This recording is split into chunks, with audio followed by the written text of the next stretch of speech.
sahabat kebenaran dimanapun Anda berada. Kita bertemu lagi di acara kesayangan kita, yaitu Belilah Kebenaran dan Jangan Menjualnya. Baik, tema kita pada episode kali ini, yaitu episode 9, kita angkat yaitu Sudah Siapkah Anda untuk Kedatangan Kristus yang kedua kalinya. Baik, saya tidak sendiri. Pada sore hari ini, saya ditemani oleh Dr. Stephen Ensen Liao. Selamat sore, Dokter. Ya, selamat sore, Pak Baik. Evan, dan selamat sore pada pemirsa sekalian. Baik, kita lihat cuaca begitu panas ya di luar ya, Dokter. Benar juga. Dan juga sudah cukup lama tidak hujan. Iya. Gitu. Baik, tapi kita tetap akan semangat ya, Pak. Mudah-mudahan semua semangat. Amin. Baik, kita akan langsung saja dan ada pepatah mengatakan bahwa tak kenal maka tak sayang. Nah, saya akan memperkenalkan secara singkat narasumber kita yaitu Dr. Stephen. Ya, nah beliau ini telah menyelesaikan program S3-nya yaitu doktornya ada 2 yang telah ia selesaikan di Amerika, yaitu yang pertama yaitu Doctor of Religious Education di Tabernacle Baptist Theological Seminary di Amerika, di Virginia tepatnya.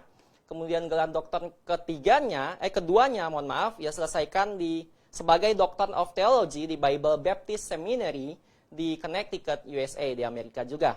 Nah, saat ini beliau melayani beserta dengan istri, Ibu Desi Anwar ya.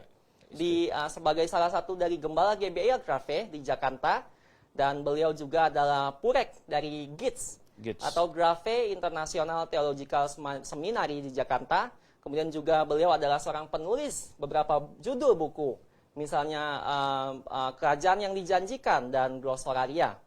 Baik, kita akan langsung saja, Dokter, mulai pembahasan kita. Baik. Tema yang dibawa saat ini pada sore hari ini cukup sangat menarik ya. Iya, betul. Benar. Dan kita akan langsung saja, sahabat, untuk Dr. Stephen untuk menjelaskan pada kita untuk tempat dan waktu. Saya persilakan. Ya, baik. Terima kasih kepada Pak Evan sebagai host pada hari ini. Dan sesuai dengan judul yang telah diberikan, kita hari ini membahas suatu tema yang sangat menarik, yaitu sudah siapkah Anda untuk kedatangan Kristus yang kedua? Dan pemirsa sekalian yang saya kasih dalam Tuhan, mengenai akhir zaman, banyak sekali orang yang ingin tahu apa yang akan terjadi. Ini adalah suatu sifat manusiawi yang sangat lumrah, saya pikir. Semua orang ingin tahu apa yang akan terjadi, bukan hanya besok, tetapi tahun depan, dan apa yang akan terjadi dengan dunia ini. Nah, puji syukur bahwa kita sebagai orang Kristen atau orang yang percaya Alkitab tidak buta mengenai hal ini. Saya katakan tidak buta dan juga tidak sembarangan menerka-nerka. Kalau Anda memperhatikan di dunia ini ada begitu banyak sekali conspiracy theory begitu atau teori-teori konspirasi, ada begitu banyak apocalypse theory atau istilahnya, orang berteori bagaimana akhir dunia ini. Ada yang bilang global warming sekarang, lagi panas-panasnya. Kita tadi bicara panas.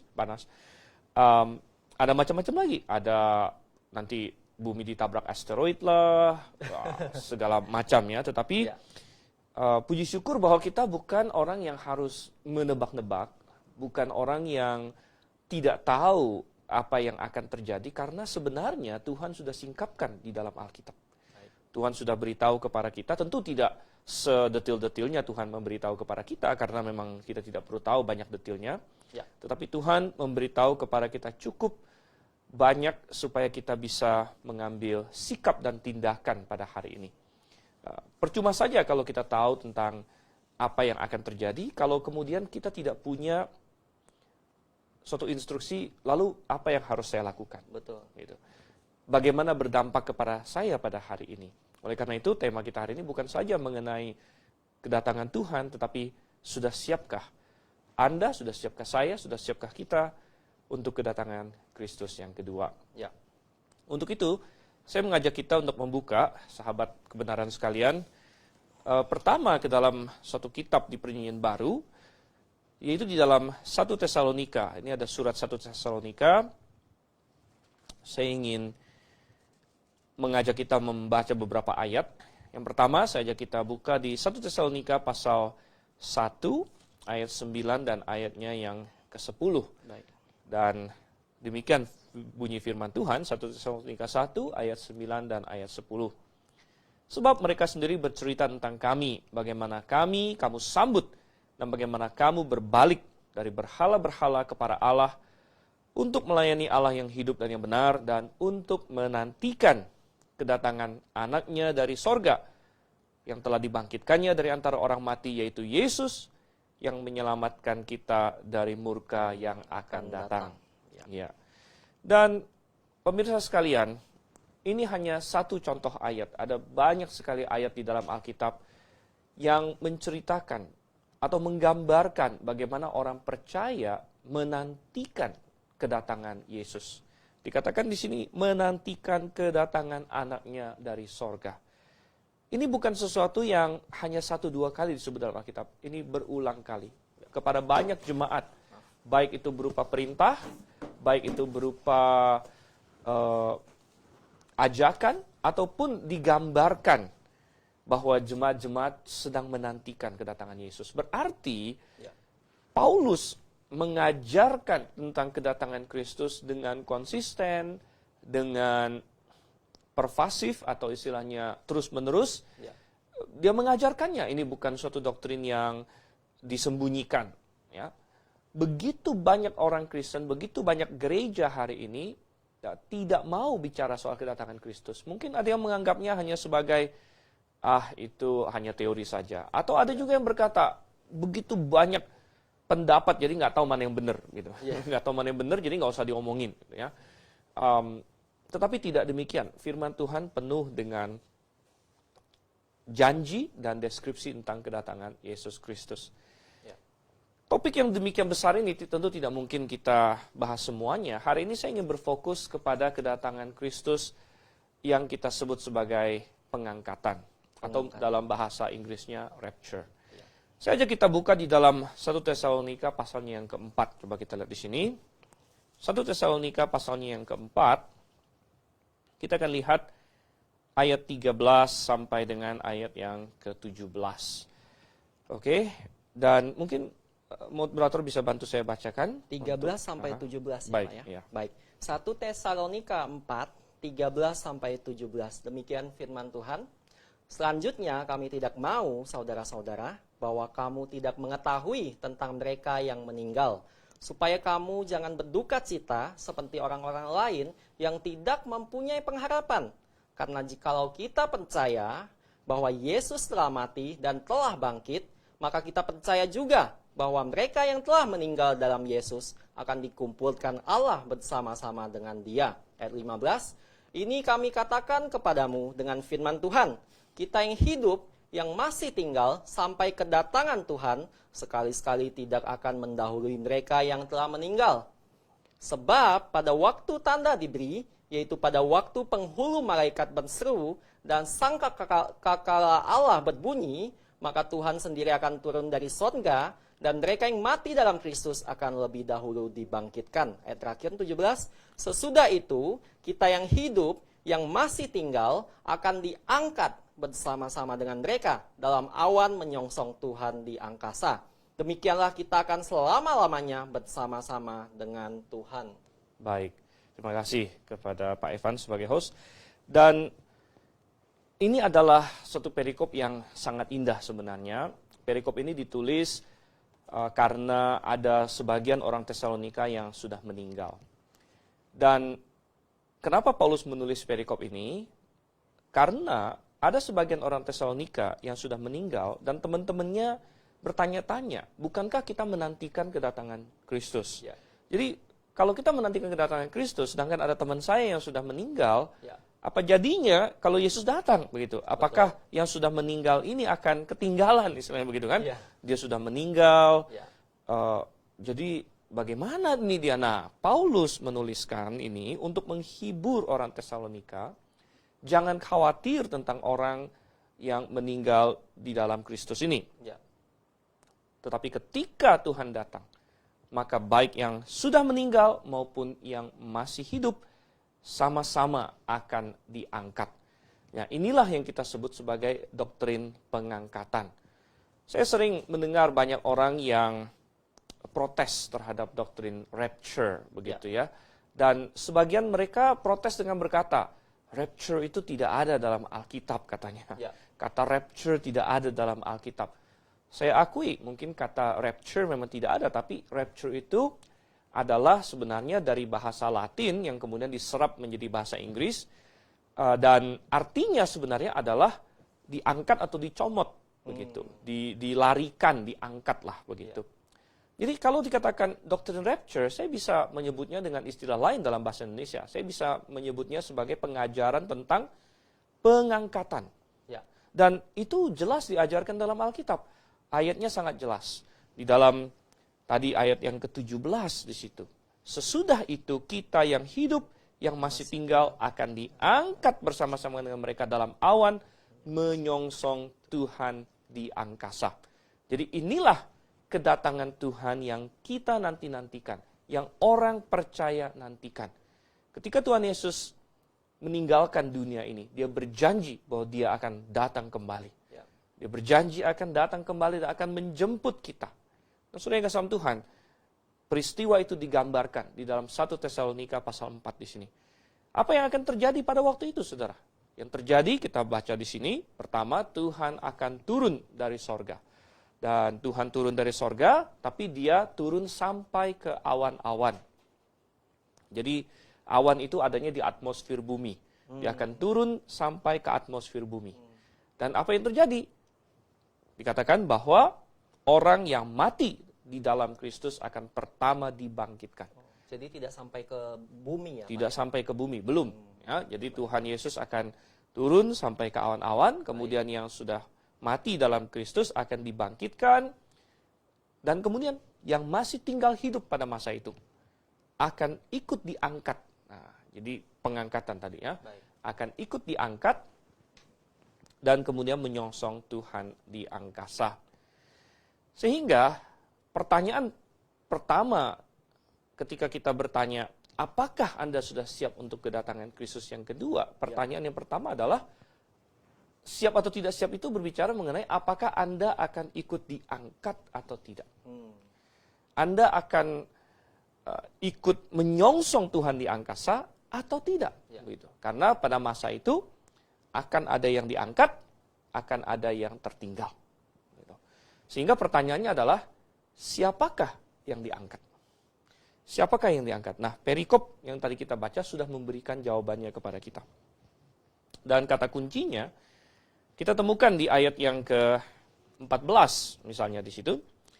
Tadi sudah dibacakan, saya bacakan sekali lagi ayat 14. Karena jikalau kita percaya bahwa Yesus telah mati dan telah bangkit, maka kita percaya juga bahwa mereka yang telah meninggal dalam Yesus, akan dikumpulkan Allah bersama-sama dengan Dia. Oke? Dan meninggal dalam Yesus ini satu paket dengan yang masih hidup. Coba kita lihat di ayat yang ke-16, bagian terakhirnya. Dikatakan, maka Tuhan sendiri akan turun dari sorga, dan mereka yang mati, sekali lagi, dalam Kristus. Mati dalam Kristus. Jadi kata kuncinya adalah dalam Yesus atau dalam Kristus, katanya di sini. Mereka yang mati dalam Kristus akan lebih dahulu bangkit. Sesudah itu kita yang hidup yang masih tinggal akan diangkat bersama-sama dengan mereka. Jadi siapakah yang akan diangkat?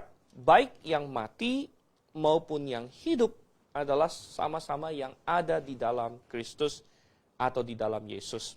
Merekalah yang akan diangkat. Baik yang sudah mati maka akan dibangkitkan dulu kemudian diangkat, maupun yang masih hidup akan segera diangkat menyusul setelah itu. Jadi kata kuncinya sekali lagi di dalam Kristus. Apakah Anda akan diangkat atau tidak, tergantung apakah Anda ada di dalam Kristus atau tidak. Ya, jadi intinya ada di dalam Kristus ya Pak. Benar, ada di dalam Kristus. Baik. Bukan pertanyaannya apakah Anda ada di dalam suatu agama atau tidak. Baik. Ya, banyak orang beragama. Bahkan di Indonesia kita hampir semua orang beragama. Tetapi Tuhan tidak berkata bahwa yang berada dalam agama yang akan diangkat. Agama tidak bisa menyelamatkan seseorang. Ya. Tidak juga dikatakan yang berada di dalam gereja yang diangkat. Tidak dikatakan demikian. Ya. berada di dalam gereja tidak berarti pasti berada di dalam Kristus. Jadi bukan jaminan kalau Bukan meskipun jaminan. kita sebagai orang Kristen yang ada Benar. setiap minggu ke gereja dan sebagainya begitu ya. Benar. Gereja atau jemaat adalah perkumpulan biasanya orang-orang yang sudah ada di dalam Yesus. Ya. Artinya orang-orang yang sudah berada di dalam Kristus atau Yesus biasanya berkumpul, berjemaat. Baik. Tetapi berjemaat atau datang ke gereja tidak membuat Anda berada di dalam Kristus. Ya. Saya sering menganalogikannya seperti berikut. Anda masuk ke kandang sapi tidak membuat Anda menjadi sapi. Gitu. Iya, betul. Jelas Anda masuk ke kandang kuda tidak membuat Anda menjadi kuda. Kuda. Nah, biasanya yang di kandang kuda itu memang kuda. Biasanya yang di kandang sapi itu memang sapi. Tapi hanya karena Anda ada di kandang sapi atau kandang kuda, bukan berarti Anda sapi atau kuda. Betul sekali, Pak. Demikian juga, yang berada di dalam gereja biasanya adalah orang yang ada di dalam Kristus juga. Baik. Tetapi, berada di dalam gereja tidak serta-merta membuat Anda berada di dalam Kristus. Sehingga pertanyaannya kembali adalah, apakah Anda berada di dalam Kristus atau tidak? Tidak dikatakan pula bahwa berada misalnya di dalam baptisan, berada di dalam paduan suara, Betul. berada dalam tim pelayanan, Ya. berada di dalam semua yang lain. Tidak dikatakan demikian. Tetapi Alkitab berkata di dalam Kristus. Nah mungkin pada titik ini sebagian sobat kebenaran, pencari kebenaran, pencinta kebenaran sekalian bertanya, kalau begitu bagaimana caranya saya bisa yakin berada dalam Kristus, atau bagaimana caranya saya bisa berada di dalam Kristus? Betul. Apa sih maksudnya berada di dalam Kristus Ya, itu? apa itu maksudnya? Berada di dalam Kristus. Apa maksudnya Tentunya itu kan? sahabat sahabat kebenaran ingin tahu ini Pak artinya. Apa itu artinya berada di dalam Kristus? Bisa Benar. dijelaskan lebih lanjut? Berada di dalam Kristus adalah suatu istilah yang sering dipakai di dalam Alkitab. Baik. Nah, ini menggambarkan suatu realita rohani. Ya. Alkitab berkata Ya. bahwa kita semua tadinya berada di dalam Adam. Tadinya kita semua berada di dalam Adam. Baik. Adam itu bapak leluhur kita. Betul. Begitu. Kita ini tadinya berada di dalam leluhur kita, orang tua kita. Karena kita semua berasal dari orang tua kita. Baik. Jadi sebelum kita lahir pun sebenarnya kita ada pada orang tua kita. Ya. Dan ketika kita lahir, kita menjadi manusia, ya, makanya kita berasal dari orang tua kita dari orang tua kita yang sebelumnya. Nah, bagaimana caranya kita bisa berada di dalam Kristus? Ya. Berarti harus terjadi suatu perubahan. Suatu perubahan, tadinya kita ini keturunannya Adam, keturunan fisik. Jadi kita lahir dari jalur Adam secara fisik, kita lahir dari orang tua kita masing-masing, Ya. dan kita adalah keturunan Adam. Maka sekarang untuk berada di dalam Kristus berarti kita harus lahir sekali lagi. Ya. Lahir sekali lagi, sekarang lahir secara rohani melalui jalurnya Yesus Kristus sebenarnya. Baik. Yesus disebut sebagai Adam kedua. Gitu. Dan bagaimana caranya itu? Itulah yang Tuhan Yesus katakan kepada Nikodemus. Kecuali kamu dilahirkan kembali, Baik. kamu tidak akan bisa melihat kerajaan Allah. Wow, saudara yang kasih dalam Tuhan. Jadi betapa pentingnya kelahiran kembali itu. Baik. Nah, ada satu ayat di dalam Alkitab yang dengan tegas memberitahu kita apa bedanya orang yang berada di dalam Kristus dengan orang yang tidak berada dalam Kristus, atau bagaimana caranya supaya bisa berada di dalam Kristus. Coba kita buka Filipi pasal 3. Filipi pasal 3 ayatnya yang ke-9, atau 9. kita mulai dari ayat 8 tidak apa-apa, dari ayat 8b gitu ya. Ya, boleh silakan Ya. bacakan. Filipi 3 ayat 8b, oleh karena dialah aku telah melepaskan semuanya itu dan menganggapnya sampah, supaya aku memperoleh Kristus. 9, dan berada dalam dia bukan dengan kebenaranku sendiri, karena mentaati hukum Taurat, melainkan dengan kebenaran karena kepercayaan kepada Kristus, yaitu kebenaran yang Allah anugerahkan berdasarkan kepercayaan. Baik. Paulus tadinya adalah orang yang berada dalam banyak hal. Baik, Dia berada dalam agama Yahudi. betul. Dia berada dalam organisasi yang paling ketat. Dia adalah orang Farisi. Farisi. Ya. Dia berada dalam suku Benyamin. Dia berada dalam, banyak lah. Kalau dia mau mengandalkan itu semua, Ya. bisa-bisa saja. Tapi ternyata itu semua tidak membantu dia sama sekali. Tapi dia bilang apa? Dianggap semuanya sampah. Katanya. Dianggap semuanya sampah, supaya aku memperoleh Kristus dan berada dalam dia. Dalam Kristus. Dalam Kristus. Ya. Bukan dengan kebenaranku sendiri. Jadi gini, bagaimana kita bisa berada dalam Kristus, padahal kita orang berdosa? Betul. Yang bisa berada dalam Kristus itu sebenarnya hanya orang benar saja. Nah, Paulus menjelaskan di sini. Memang kalau mengandalkan kebenaran saya sendiri, Ya. jadi kebenaran itu apa sih? Saya ini orang benar atau bukan? Kalau mau tanya, kamu ini orang benar atau enggak? Pasti harus ada suatu daftar, suatu list, ya. Apa sih yang benar itu seperti apa? Ya. Begitu. Nah, itu ada dalam hukum Taurat. Orang benar itu harusnya begini. Tidak membunuh, tidak berzina, tidak bersaksi dusta. Ada banyak lagi, ratusan daftar. Ini orang benar ini seperti ini loh gitu. Persyaratan. Persyaratan, gitu kan? Hukum-hukum Tuhan. Baik. Dan Paulus bilang aku gagal. Padahal dia sudah orang yang sangat-sangat rajin, sangat-sangat luar biasa giat dan getol mau melakukan hukum Tuhan. Tapi dia gagal. Paulus saja gagal. Waduh. Ya, mengaku gagal. Bagaimana dengan kita? Bagaimana Bapak, ya? dengan kita? Iya. Dan Alkitab berkata tidak ada orang yang berhasil. Ya. Tidak ada orang yang benar. Ya, oleh karena itu dikatakan berada dalam dia bukan dengan kebenaranku sendiri karena mentaati hukum Taurat. Jadi kalau mau mengandalkan itu, maka dia gagal untuk berada dalam Kristus. Ya. Melainkan katanya dengan kebenaran karena kepercayaan kepada Kristus. Itu kebenaran yang Allah anugerahkan berdasarkan kepercayaan. Percayaan. Kita tidak bisa mengandalkan kebenaran kita sendiri. Kita tidak bisa mengandalkan diri sendiri. Oh, saya mau menjadi sempurna. Ya. Kalau saya sempurna, saya akan masuk sorga. Saudara, kalau Anda mau mengandalkan itu, Anda justru tidak akan masuk sorga. Karena tidak mungkin dengan kebenaran kita sendiri. Ya. Kita mencapai kesempurnaan itu. Tetapi katanya, kita harus mengandalkan apa? Mengandalkan kebenaran yang dianugerahkan oleh Allah. Yaitu ketika Yesus Kristus datang ke dalam dunia ini. Dia menjalani hidup yang sempurna. Ya. Dia malah dijatuhi hukuman mati dan mengalami maut. Betul. Jadi terbalik. Semua itu dia lakukan untuk menggantikan kita. Sehingga ketika kita percaya kepadanya, katanya sini kan, dianugerahkan berdasarkan kepercayaan. Ketika kita percaya kepadanya, maka Allah melakukan suatu transaksi rohani. Kebenarannya Yesus Kristus diberikan kepada kita, dan dosa kita diberikan kepada Yesus, ditanggung di atas kayu salib. Ya. Terjadi transaksi seperti itu, sehingga kita beroleh status sebagai orang benar. Ya. Dan kita berada di dalam Yesus Kristus. Mohon maaf Pak, kalau Ya. di diri kita lihat secara manusia ya, itu transaksi yang sangat-sangat tidak adil sekali ya Pak ya.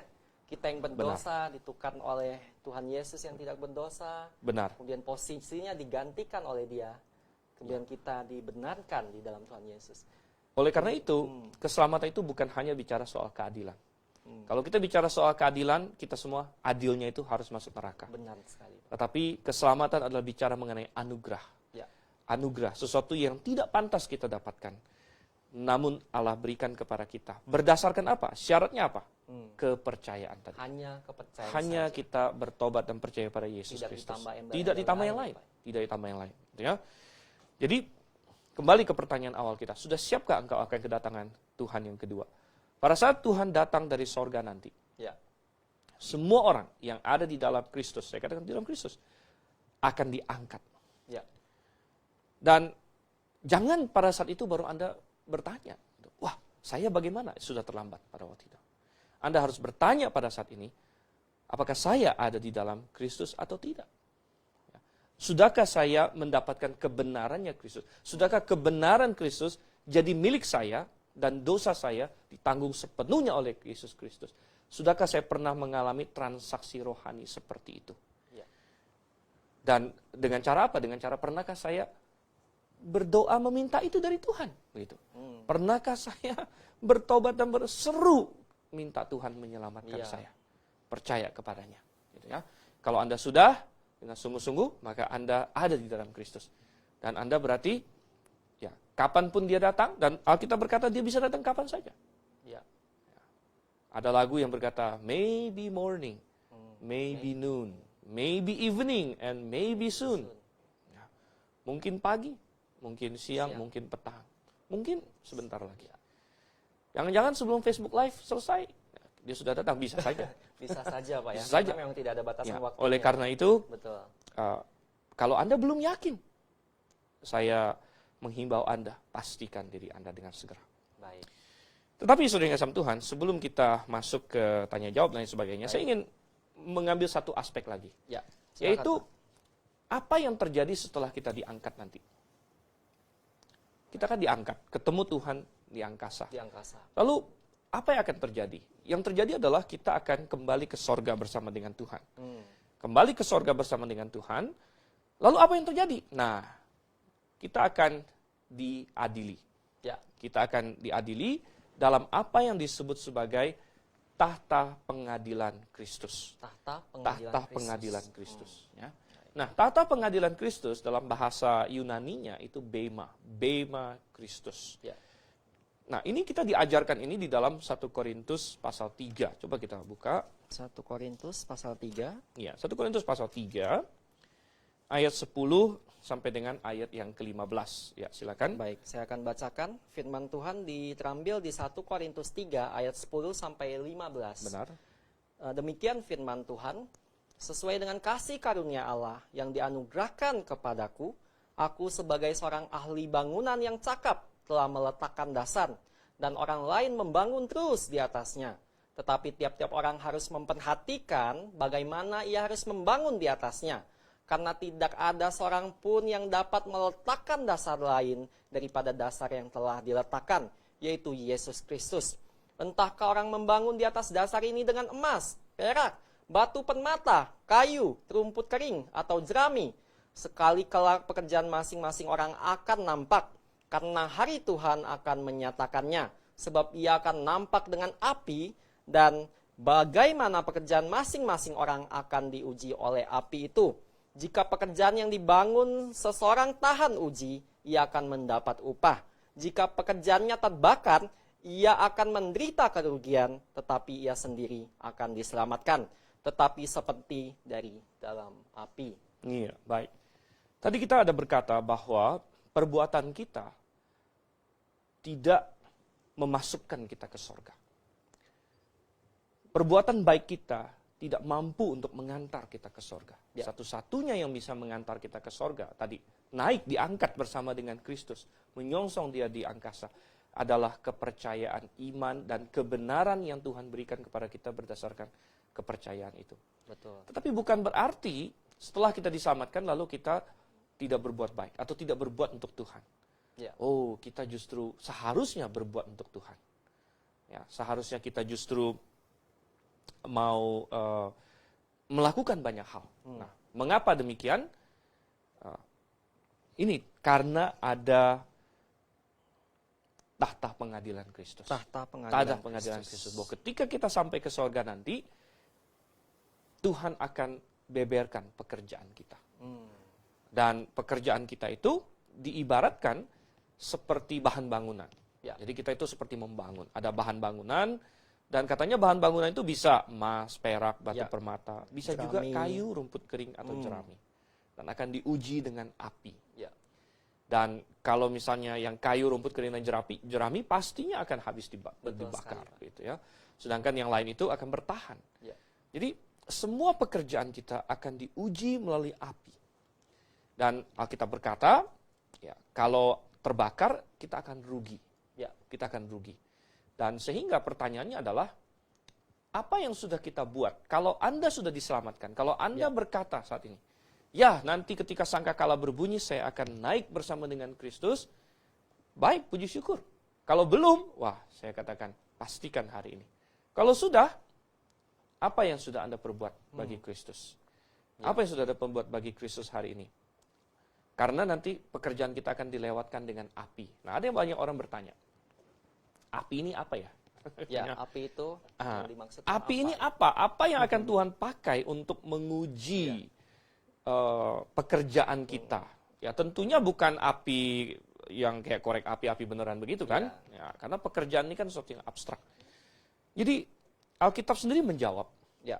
Coba kita buka di dalam Yeremia 23 ayat 29. Apa sih api ini? Yeremia 23 Ya.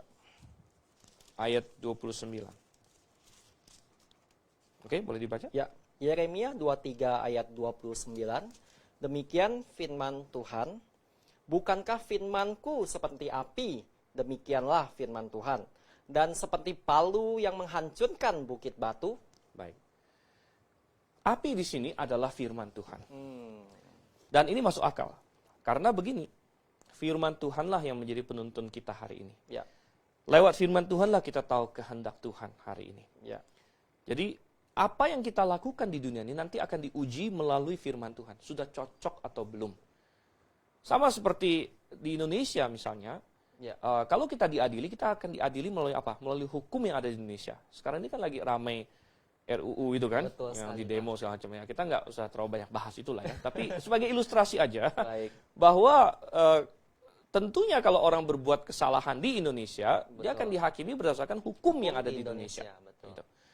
Nah, bagaimanakah kita? Dengan apakah kita akan diadili nanti dalam tahta pengadilan Kristus? Nah, Tentu dengan hukumnya atau firman-Nya Tuhan. Firman Tuhan. Dan oleh karena itu, saudara yang kasih Tuhan, banyak orang hari ini berkata bahwa, oh saya rajin kok berbuat bagi Tuhan. Saya bikin A, bikin B. Puji syukur, bagus. Tetapi satu hal yang harus kita pastikan, sudahkah yang kita perbuat, yang kita anggap untuk Tuhan itu, sesuai atau tidak dengan firman-Nya? Ya, sesuai atau tidak dengan firman-Nya. Makanya kita di sini, acara kita namanya, belilah kebenaran dan jangan menjualnya. Karena kita ingin untuk mengajak semua orang. Ayo kita cermati kebenaran firman Tuhan. Karena suatu hari nanti kita akan berdiri di hadapan Kristus. Kalau misalnya Anda ikut diangkat, kalau Anda nggak ikut diangkat, ya berarti sayang sekali. Anda harus pastikan dulu Anda ada dalam Kristus. Tapi kalau Anda ikut diangkat, puji syukur. Ya. Amin. Tetapi pastikan, sudahkah perbuatan apa yang akan nanti muncul di dalam tata pengadilan Kristus? Ya. Misalnya Anda mau melayani Tuhan, bagus. Tapi apakah Anda melayani Tuhan sesuai dengan firman Tuhan atau tidak? Baik. Ya. Dan Anda mengajar, atau Anda pergi ke gereja, oh Anda rajin pergi ke gereja, bagus. Tapi kemudian, apakah gereja Anda mengajarkan firman Tuhan atau mengajarkan kesalahan? Baik. Nah, jadi nanti kita akan diuji. Baik sekali. Diuji dengan firman Tuhan. Baik sekali Saya rasa kita, penjelasannya. saya lempar dulu ya kepada Baik. host kita. Baik, terima kasih Pak penjelasannya. Baik sahabat kebenaran, kita sudah dengarkan tadi penjelasan yang panjang lebar dari Dr. Stephen.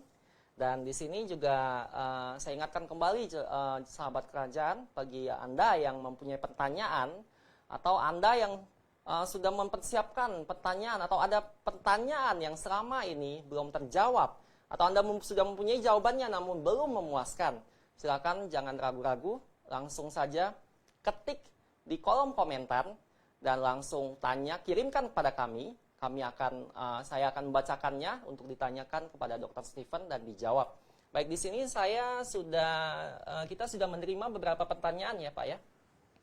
Baik, namun sebelum kita menjawab setiap pertanyaan yang sudah masuk, akan ada iklan yang beberapa iklan dalam beberapa menit ke depan. Jadi setelah iklan ini kita akan jawab pertanyaan yang sudah masuk. Baik, kita akan kembali lagi, stay tune, jangan kemana-mana.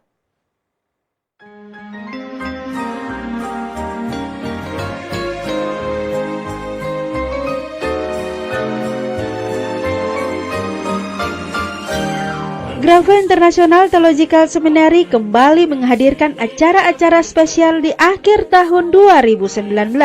Pada tanggal 9 November, seminar tentang keluarga oleh Dr. Liao. Pada tanggal 18 sampai 23 November akan ada Kongres Kristen Fundamentalis, akan hadir kurang lebih 60 hamba Tuhan se-Indonesia dalam acara ini. Dan pada tanggal 8 Desember pukul 14 waktu Indonesia Barat, seminar tentang kelahiran dan kematian Yesus Kristus. Yang menjadi pertanyaan, apakah benar Yesus Kristus lahir di bulan Desember? Atau Yesus Kristus mati pada hari Jumat? Pada tanggal 23 sampai 27 Desember akan ada acara blok kelas 3 doktrin dasar, yaitu doktrin keselamatan, doktrin gereja, dan doktrin Alkitab. Tahukah Anda, akhir-akhir ini banyak orang Kristen yang tidak mau mencari kebenaran Alkitab yang sesungguhnya. Ujilah pengajaran Anda apakah sesuai dengan Alkitab. Jikalau Anda ragu dengan pengajaran Anda, Dr. Liau bersedia menjelaskan kepada Anda dari penciptaan, tampilnya Yohanes Pembaptis, hari pengangkatan, masa penganiayaan orang Yahudi, kerajaan 1000 tahun, pengadilan aras putih, hingga masuk ke kekekalan.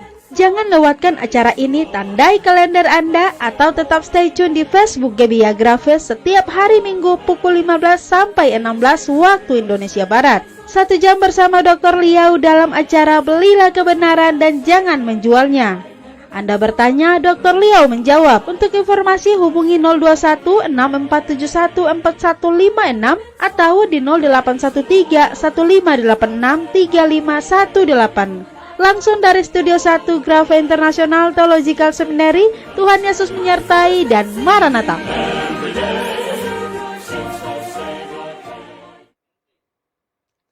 Selamat datang kembali sahabat kebenaran. Baik, kita sudah melihat beberapa iklan yang sudah lewat tadi. Nah, kita akan lanjutkan pembahasan kita. Sekarang akan masuk ke sesi tanya jawab ya Pak ya. Baik, sudah ada beberapa pertanyaan ini Pak yang sudah masuk. Baik, kita langsung saja. Saya akan bacakan ini dari Bapak Orianto Ang. Nah, beliau bertanya, bagaimana ini Pak dengan orang yang percaya Kristus tetapi tidak percaya adanya rapture? Maksudnya ini berhubungan dengan keselamatannya atau bagaimana ini Pak Orianto? Nah, mungkin Bapak bisa langsung saja. Ya. Saya rasa ini pertanyaan yang sangat baik sekali ya. Baik. Jadi pertanyaannya bagaimana dengan orang yang percaya Kristus tetapi tidak percaya adanya rapture? Ya. Kalau dia memang percaya Kristus dengan benar, artinya percaya Kristus sesuai dengan Alkitab, masalah keselamatan bahwa Kristus sudah mati di kayu salib, Ya. menanggung dosanya dan dia benar-benar sudah bertobat dan percaya, maka dia diselamatkan. Gitu. Dan mungkin pertanyaan Pak Orianto adalah dia ikut di rapture atau enggak mungkin, karena dia enggak percaya rapture, gitu kan? Apakah dia ikut di rapture? Ya, semua orang yang diselamatkan atau semua orang yang ada di dalam Kristus akan diangkat. Ya, karena syaratnya hanyalah apakah orang tersebut ada dalam Kristus atau tidak. Gitu. Kalau dia ada dalam Kristus, maka dia akan diangkat. Ya. Tetapi kalau dia tidak percaya rapture, bukan berarti tidak ada konsekuensi. Ya, bukan berarti tidak ada konsekuensi. Karena kalau dia tidak percaya rapture, maka dia termasuk orang yang sudah mendapatkan pengajaran yang salah sebenarnya. Karena sekali lagi, seperti saya katakan, ada begitu banyak pengajaran di dunia sekarang ini, dan banyak yang berkata bahwa tidak ada rapture dan lain sebagainya. Ya. Tetapi tadi saya bilang, rapture itu artinya pengangkatan. Gitu. Jadi kalau tidak percaya diangkat, nah resikonya apa? Coba resikonya, coba saya buka di dalam 1 Yohanes 3 di sini. 1 Yohanes 3 ayatnya yang ketiga. Ayatnya yang ketiga. Baik, ya. Baik. Saya bacakan saja. Silakan. Setiap orang yang menaruh pengharapan itu kepadanya. Pengharapan apa? Pengharapan nanti suatu hari akan bertemu dengan Yesus. Yang kedua. Betul. Kan?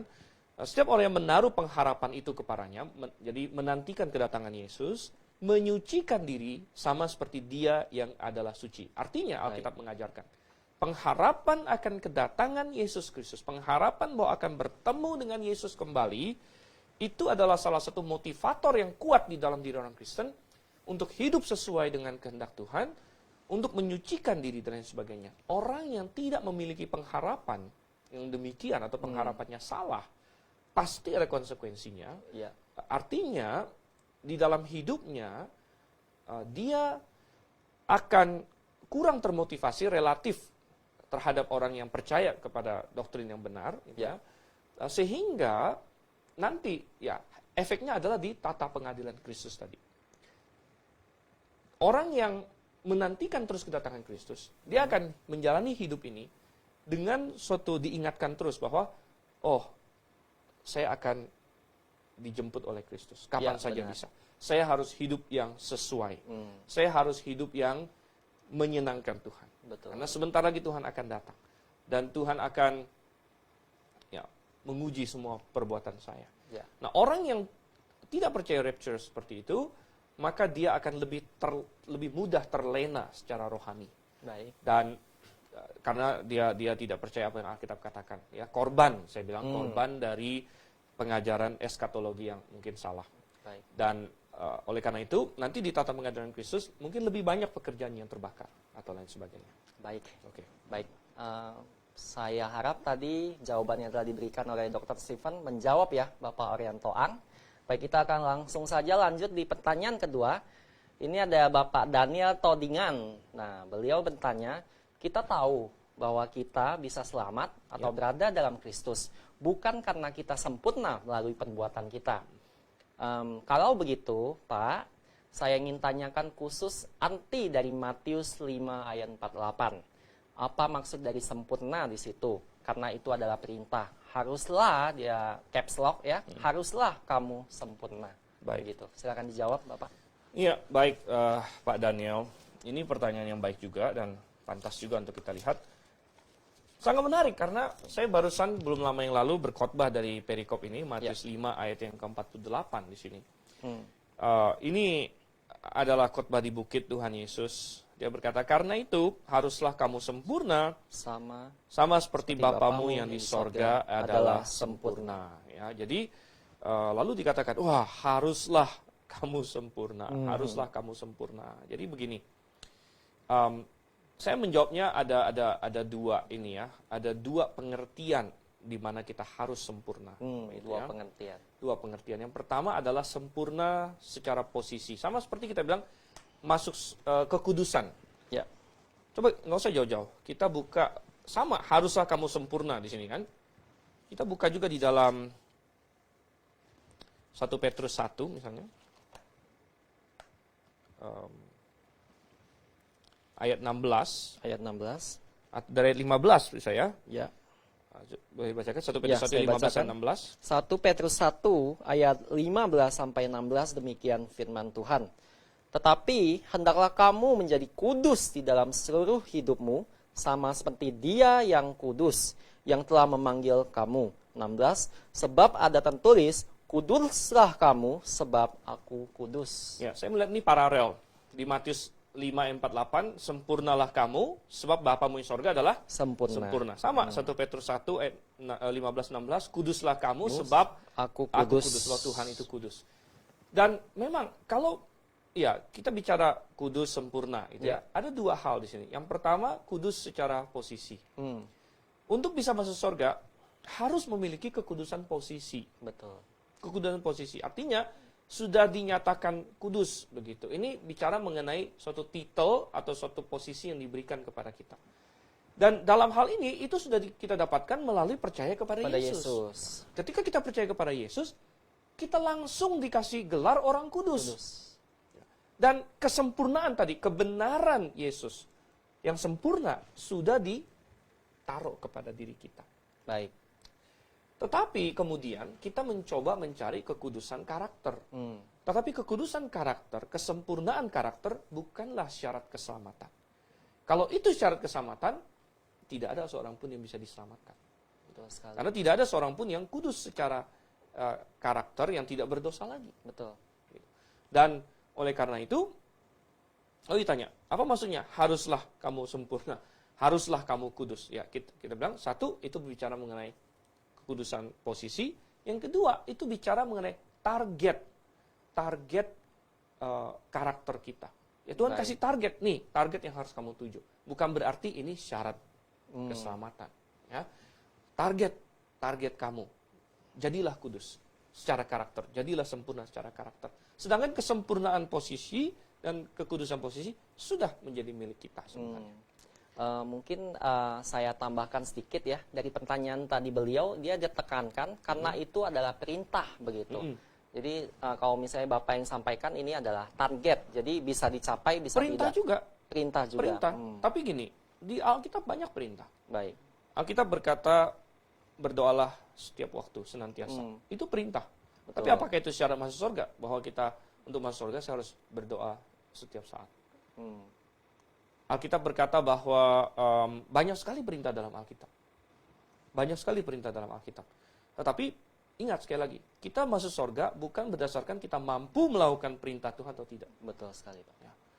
Kalau itu syarat masuk surga, ya kita gagal.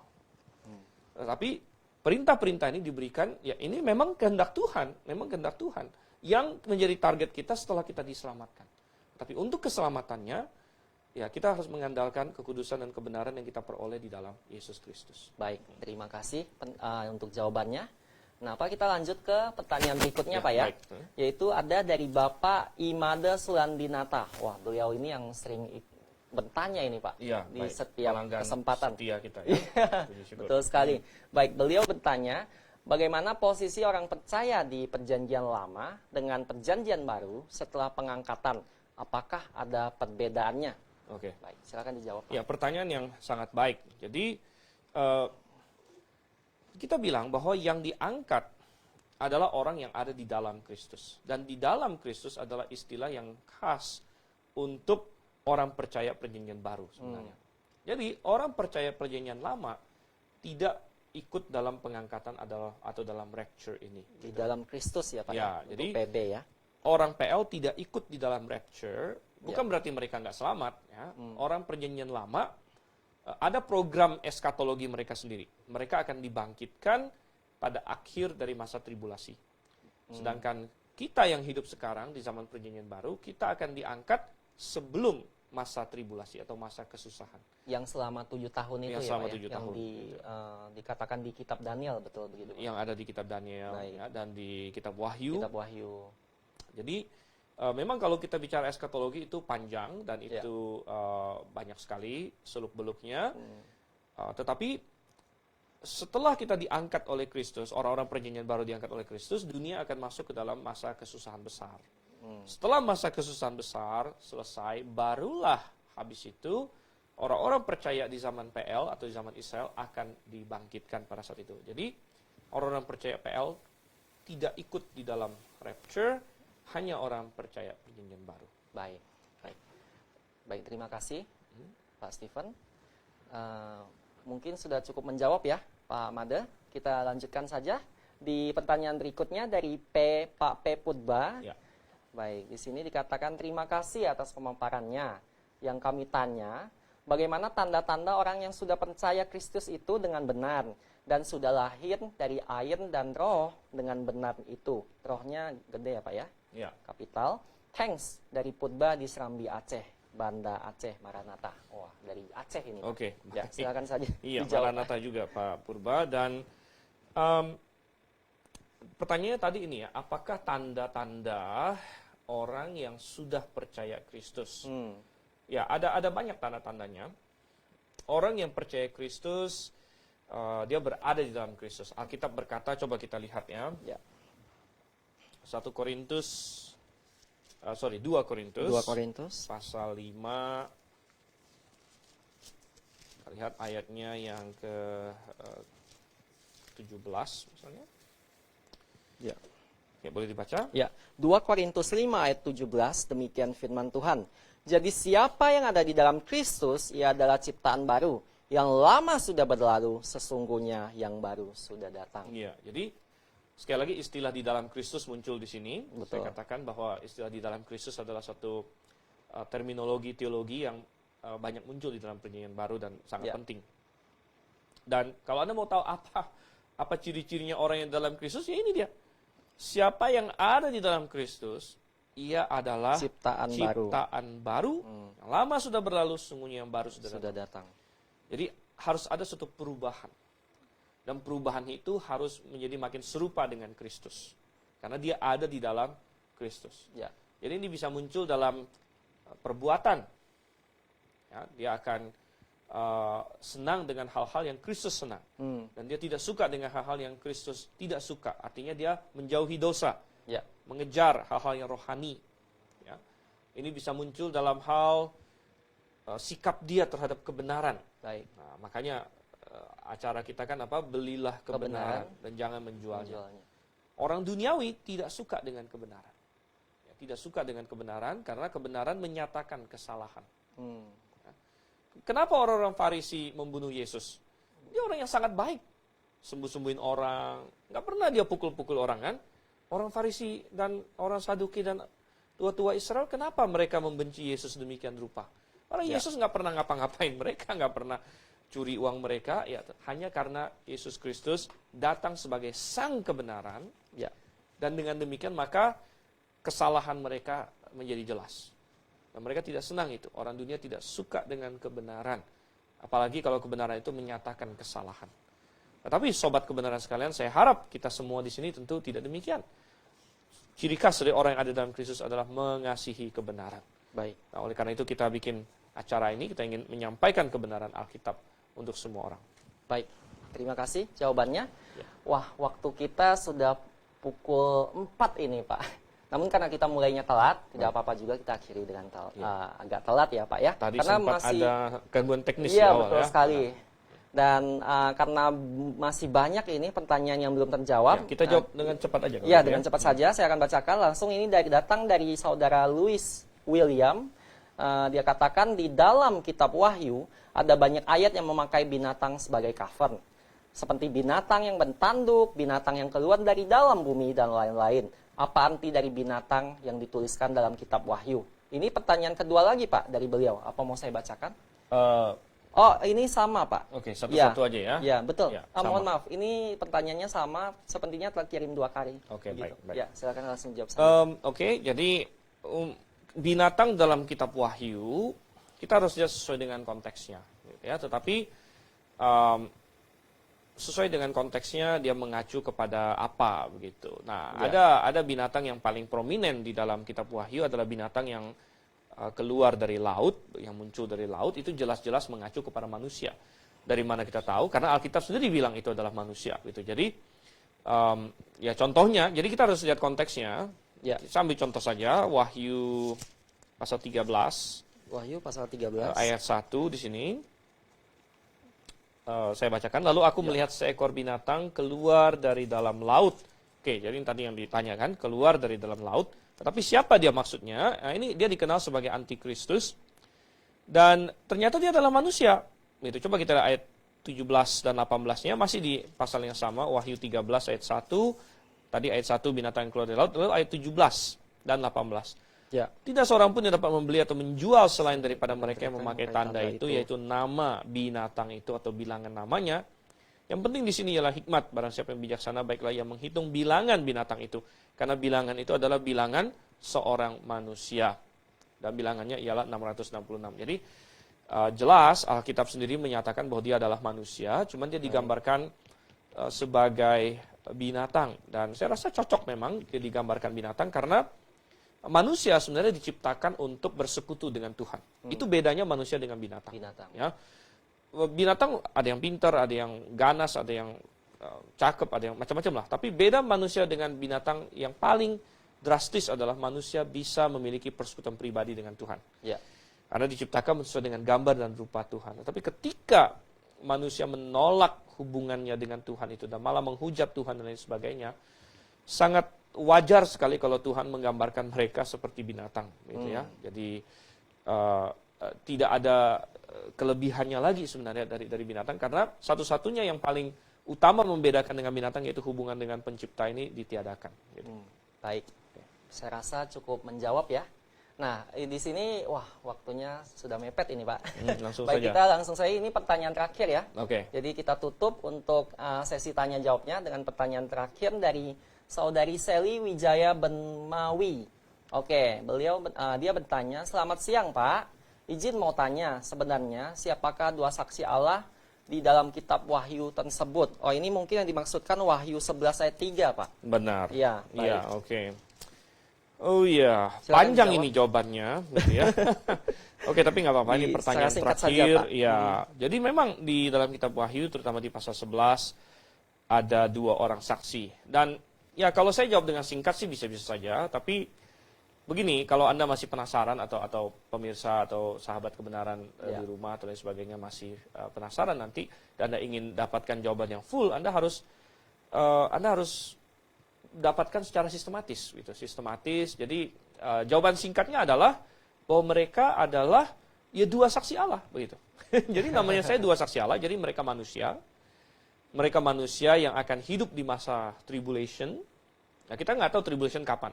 Bisa jadi kan gini, tribulation itu mengikuti setelah rapture. Rapture, betul. Setelah rapture. Jadi rapture-nya kita nggak tahu kapan. Jadi Ya. tribulation kita nggak tahu kapan. Rapture bisa terjadi kapan saja. Berarti tribulation juga bisa terjadi kapan saja setelah itu, gitu kan? Baik. Kalau tribulation akan terjadi katakanlah dalam 5 tahun ke depan atau 10 tahun ke depan, kita kan nggak tahu. Betul. Berarti dua saksi ini sekarang sudah hidup gitu. Ya. Karena mereka nanti akan Tuhan pakai di masa tribulation. Betul. Jadi mereka adalah manusia-manusia yang akan Tuhan pakai di masa tribulation itu. Ya. Nah, ada orang bilang mereka ini adalah tokoh dari masa lampau, Baik. seperti Musa, Elia, dan sebagainya. Saya sendiri melihat bahwa tidak harus. Mereka istilahnya apa ya, mewarisi pelayanannya mereka, tapi tidak harus adalah mereka. Gitu. Jadi mereka mewarisi pelayanannya Musa, Elia, dan sebagainya, tapi tidak harus benar-benar Musa atau Elia itu sendiri. Gitu. Karena Musa dan Elia sudah berjuang di zaman mereka, Ya. dan ini adalah perjuangan di zaman kita sekarang, begitu, atau di zaman tribulation nanti. Jadi tidak perlu demikian. Nah, sekali lagi untuk fullnya Anda harus harus secara sistematis. Kebetulan Pak Evan ada bawa ini Oh, buku iya. yang saya Betul. tulis, gitu ya. Baik. Ya. Silakan, Pak. Jadi bukan mau jual buku, tapi salah satunya adalah di buku ini. Ya. Atau Anda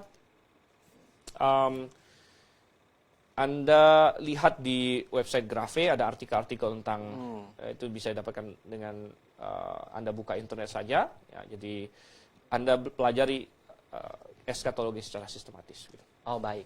Baik. Saya rasa itu cukup menjawab Saudari Sally.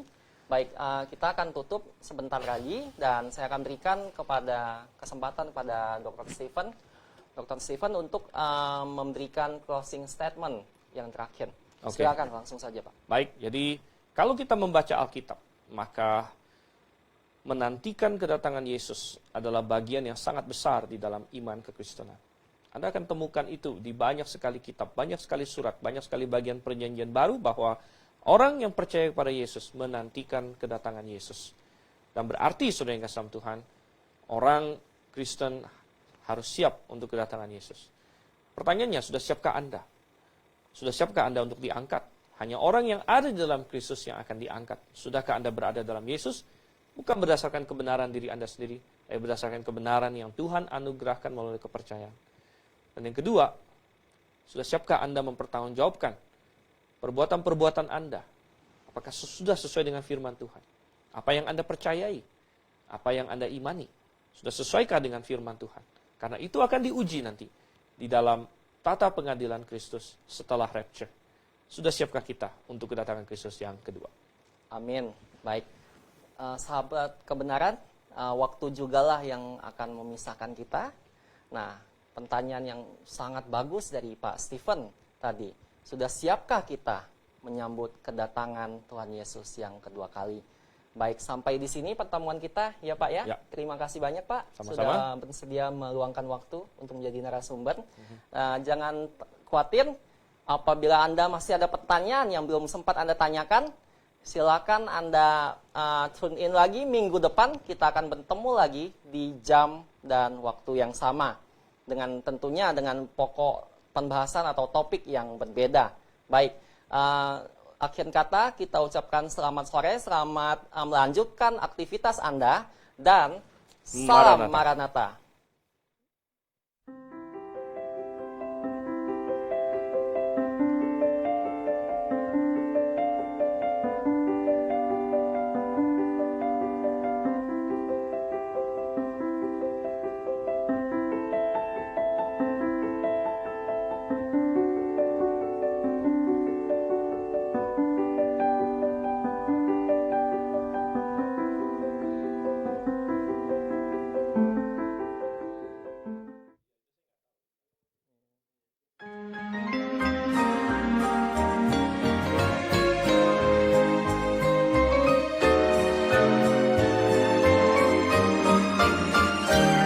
Grafe International Theological Seminary kembali menghadirkan acara-acara spesial di akhir tahun 2019.